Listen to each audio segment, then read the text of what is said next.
कि जो लोग कूद पड़े चुनाव में, वोट कटवा ही बनने का काम अपने को मोदी का अनुमान कहता होगा, और आज मोदी जी के ही उसने अगर तोड़े हैं, रौंदे हैं, तो खुद विचार करिए कि आपने क्या किया।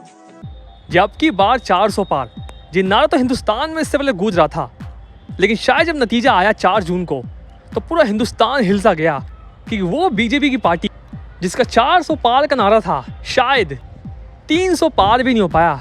जब वजह कोई भी हो, लेकिन इसकी एक वजह भोजपुरी फिल्मों के पावर स्टार पवन सिंह को माना जा रहा है कि बीजेपी ने पावर स्टार पवन सिंह को टिकट ना देके सबसे बड़ी भूल की है। और इसी के बाद शायद बिहार में कई सीटों पर बीजेपी की हार देखी गई है। जब पवन सिंह की बगावत की खबर पूरे हिंदुस्तान में फैलती है और पवन सिंह निर्दलीय चुनाव लड़ने के लिए मैदान में कूदते हैं, लेकिन शायद नसीब पवन सिंह का साथ नहीं देती और पवन सिंह को 2,74,000 वोट मिलने के बावजूद भी पवन सिंह निर्दलीय चुनाव हार जाते हैं। और इसके साथ ही बीजेपी को लगभग 4 से 5 सीटों पर बिहार में हार का सामना करना पड़ता है। और इसी को लेकर खबरों की माने तो भारत के प्रधानमंत्री श्री नरेंद्र मोदी भी पावर स्टार पवन सिंह से काफ़ी नाराज है।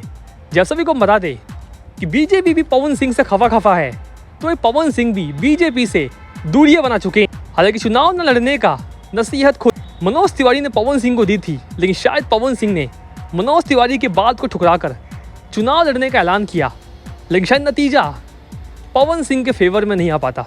हालांकि खबरों के माने तो पवन सिंह अभी भले एक कदम पीछे हटे हों, लेकिन 4 कदम आगे आने वाले हैं, क्योंकि राजनीति में पवन सिंह ने अपना कदम रख दिया है और वो पीछे हटने वाले नहीं है। खबरों के माने तो बिहार में खुद की पार्टी पवन सिंह बनाने वाले हैं और अगले साल पवन सिंह मुख्यमंत्री का रेस में भी शामिल होने वाले हैं।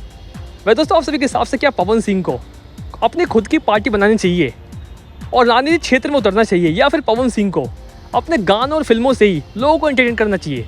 अपने कमेंट सेक्शन में बताइएगा। और वीडियो नहीं मिलते नेक्स्ट वीडियो में। धन्यवाद।